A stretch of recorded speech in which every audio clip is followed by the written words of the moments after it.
All right, so I'm here today. I decided to bring my good friend Chris on the channel. I'm going to let him quickly introduce himself and yeah, tell us a little bit more about who you are, what you do, what's kind of your expertise, and let's start from there. 100%, man. We linked up in Spain, so we joined. Come from a similar background, consulting agency game. With the agency so far, right? I started this year in terms of everything funneling in, everything happening, and then from there, just primarily focused on TikTok. But now learning from you and a bunch of guys here, man. Got to be omnipresent. So I would just say, like, for myself right now, just early on, these guys got more years than me in the game, but on the come up for sure. Nice. Okay. And basically, what is it like starting an agency in 2022, right? Because I feel like the SMMA space has been around for quite a while. There's people, as early as 2017, kind of getting into the game. So how is it for somebody who kind of just really started to pick things up this year? Yeah, 100%. I think you look at it from a different point of view, where the reason why I found success early on is just because coming from an e-commerce background, right? I mean, everybody I talked to does drop shipping. They got into advertising like that.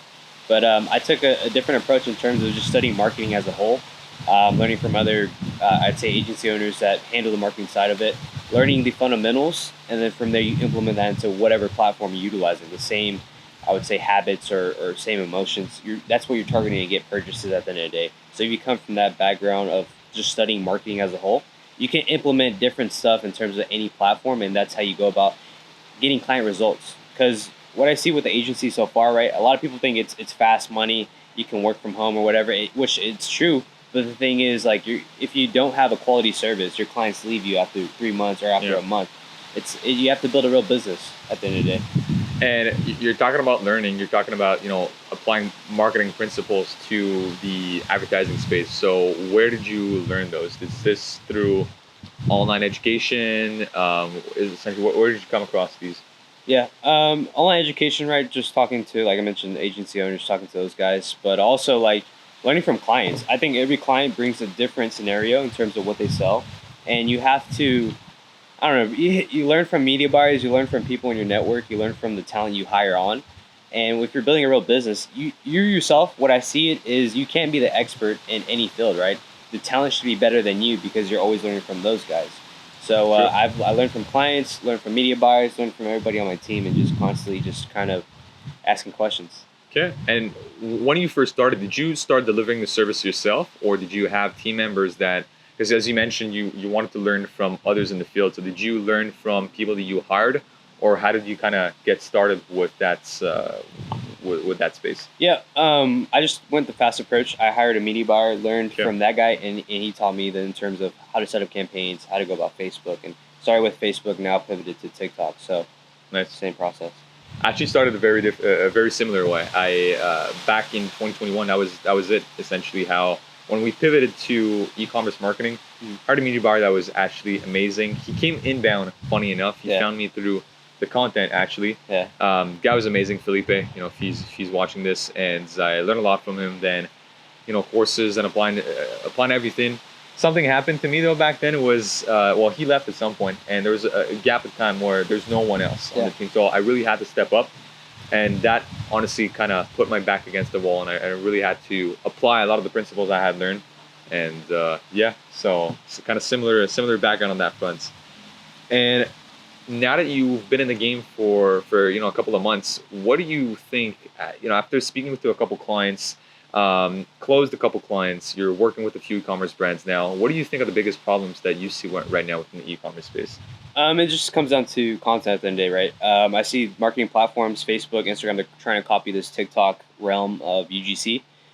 So if you look at the dynamics of e-commerce as a whole, right, there's a bunch of problems, right? Advertising, content, back-end email, SMS. A lot of these brands, they're trying to get to 7 figures, but they don't know anything about marketing, man. So in terms of that, I think it all comes down to just like if you can solve the content problem and you're able to present it in a way that gets people to buy off of impulse, that's how you go about finding success for each client. Brand doesn't matter the niche, doesn't matter the brand, but if you solve the content issue at the end of the day, right, you're able to get results higher than anybody else because nobody's doing this right now. Nobody's shooting UGC. Talking to a couple clients, they have a creative team, but they don't know how to shoot UGC. And even if they did, the quality isn't there because it's so new, it's so early on. So you just have to adapt, have to pivot into new trends And if you solve those issues, you'll find success. And what would you say is the biggest differentiating factor between like influencer marketing and UGC content creation? Because I think a lot of people get both of these confused. Yeah. And they think influencers will deliver good UGC, but that's not always the case. Yeah. So why do you think that is? Like, what's the main difference between the two? If you look at an influencer, right, you're basically paying for the audience they have. But the thing is, if they're shooting content for other brands, it doesn't make quite sense. But if you go into like the content creator realm, that person looks just like you can frame it in a way where they're just an average buyer that fits the demographic that brand's targeting. So it just brings more a realistic approach to the aspect of when they're shooting content, right? Somebody across the screen can relate to that person specifically because they look just like them, they fit the demographic, and they're like, oh, you can. There's so many levels to it, but at the end of the day, right, UGC just brings more of an authentic approach compared to just somebody who's an influencer and they have a huge audience at the end of the day. Right. So you'd say that basically the advantage with using UGC is that it's actors being on screen, and as you say, they fit the demographics, so it creates this sort of market resonance, with the audience that your brand would usually try and attract. Yeah. And do you see, because that's something that I've been seeing a little bit with our clients, I'm curious if you've seen that too, there's like a bit of a discrepancy sometimes between the ideal client that our brands have in mind and the actual clients that they have. Yeah. And sometimes they'll try and base their UGC creator choices based on their ideal client persona. Yeah. But it's not actually who really buys from them. Yeah. So is that something you've seen? And if so, how do you kind of approach that conversation with brands? Yeah. At the end of the day, right, we can all have theories, we can all have ideas, but then it's you have to test to get the results, right? Because it's all numbers on the screen. If you're seeing the results, let's say if one creator gets a higher click-through rate, from that approach, okay, even though I thought this content creator didn't fit my demographic, but it's getting results, that's how you go about the approach. It's just all about split testing, right? And I tell every client, like, look, we don't know if, like TikTok, when we're advertising on TikTok, it's a whole different audience. So we need the sample size there to then test. Once we get the results from that test, okay, we have a better understanding of like, okay, this is our demographic that's getting purchases. So it's all theory at the end of the day, but you have to tell your clients, you have to set the expectations that you have to split test because at the end of the day, we don't know anything in terms of until we test, until we get the results back. Yeah, and I think you're talking about testing now. A lot of people are testing in different ways, and I feel like, unfortunately, a lot of brands get stuck in the testing phase with a lot of the agencies they work with. That's kind of a really big excuse around the space. So when you say test, how do you approach testing? Is that something that you do in a kind of a smart, planned manner? Or basically, what's your testing process kind of look like? Yeah, I set up into a 3-month increment period for the first month, right? For the content side of it, we get a sample size, maybe 3 to 5 creators. From those creators, right, they each shoot in different clips. Yeah. From those clips, we're edit them together, and then from there, just kind of launch and see what works and what doesn't. So the first month, I set expectations as testing. Once you have different campaigns going, different creators running, you see what works and what doesn't. Then you hone in on the winners and you kind of cut the losses and keep expanding until you crack the code of what's getting you the best results in terms of break-even ROAS, and then from there you kind of try to scale it as fast as possible because it's already working, and then just reiterate what's already working and just continue to scale further and further. So 3-month process, 1 month test, the months that follow, you get the winners, and then you, of course, just scale up further. Right. Because I think the main thing I'm seeing actually with the testing phase problem that is a recurring problem in the e-com marketing space is the fact that I think it's more of a framing problem than anything else, because yes, testing is important. Yes, every agency will do testing, but the way they frame it to the client, it's almost like they use that as a crutch, as an excuse for bad results. Yeah. Whereas others go about it in a very smart and planned way, and if you can convey that to the client and convey that to the e-commerce vendor, like, look, this is why we're testing everything. Yeah. This is what's backing our testing, and it's not just a hypothesis, like it's data driven. Yeah. I think this is where kind of both of you are going to be aligned in terms of incentives. 100%. And you have to set the expectations at the end of the day. And if we look at TikTok, because look, I've been talking about TikTok a lot on the channel. Why do you think TikTok is it? In 2022, why do you think people should be on there? Yeah, if we look at the span of TikTok, right, 2 years ago, nobody was really utilizing it. It was a dance, like everybody was just dancing, doing dancing videos on TikTok. But if you look at the growth of that company as a whole, right, I think it took Instagram 5 years to hit like 1 billion followers or 1 billion people in the audience. TikTok, it's rising rather quickly. They're almost coming up on Instagram. I don't know if they passed it or they're close, but in a span of like 2 years, you see the insane growth. So I don't mean to quote Gary Vee here, man, but like Gary Vee he's been talking about TikTok. you see everybody in terms of seeing the trend of what's happening. And what I look at it is in terms of like everybody's on Facebook, everybody's on Google. Nobody's really on TikTok because it's so new, right? And you just have to follow that trend, write it out, and then from there just build a process around it, and that's how you're going to find success no matter any business, any industry. Yeah, I think I had a discussion yesterday actually with one of the girls here, and we were talking about UGC content making because she wanted to get into that. So I was kind of giving her advice on this, and the question she asked was, why are like some creators not growing anymore? Like, why am I seeing some people not growing? And everybody she was kind of showing me to kind of back that up was people that were still posting photos on IG, and that was it. They had no TikTok, no videos, no nothing. Yeah. And I think a lot of the time the death of these influencers is the fact that they don't adapt. Something got them to that place, and they're trying to do the same thing over and over again. And it could have worked. Look, it worked for the last 3 years. The same thing over and over again was what got them to that point now, but it's just simply not working. Yeah. And I feel like it's the same with the advertising world right now. A lot of agencies are reusing the same tactics over and over, but results are stagnating, which you kind of have to divert to more real short form based content. Short form, yeah, exactly. And that's the direction of advertising as a whole right now, right? It goes from, you can't really rely on static images, you can't rely on ad copy anymore, because with the surge of just TikTok in the past 2 years, everybody's so accustomed to just short form content. They like it. They want to see what people look like when they purchase a product. They want to see unboxing videos. And if you look at bigger commercials, right? You go on television, you watch commercials. These guys are trying to implement UGC as a whole. They're trying to implement that style of content. Yeah, and I think that was probably one of the leading factors as to why people want UGC also, because I don't think it's the industry needs to do UGC, it's the market wants UGC, because these guys right now, they've been, all these TV commercials, right? We're in this era where within the last 10 years, this is really where things started popping up on these kind of, flashy TV commercials, and the kind of same tactics went over on the advertising world. And I think so many people got scammed, by these products. They bought these products and they're like, this is so not what I saw in the advertising. And really, people want predictability now. The customers they want to know, and the internet gave them access to all the information. There's a couple missing bits, which was the feeling bits. And I think this is what UGC can give them, is they look at the product sheet on the website, cool, but now I want to see how it would look like on me. How, like, there's a bunch of tools now on like Shopify that you can add. That it's like you upload a picture of yourself and it kind of looks like, what does it look like on you? But it's also good to see somebody that looks almost exactly like you with UGC, kind of showing their feelings and fit and everything with this. So I think this is why. It brings a realistic approach, like you mentioned, right? People want to see what the product is like on. People want to see that differentiating, that factor. Whereas if consumer behavior, customer behavior has been in terms of intelligence, it's been rising, right? Like when dropshipping was big, right? The customers didn't really understand the product. They didn't really care too much. After the whole era of dropshipping as a whole, consumer behavior, it's like, I want to see what I paid for. And from there, I want to see what it looks like I want quality at the end of the day. And so as the consumer behavior is increasing in terms of intelligence, right, you have to back that up with the next thing closest to reality of what they can see across the screen. At the end of the day, I think we're kind of coming back to an information-based selling era, because people just want to make informed decisions. They want to feel like they're in control of the buying decision that they make.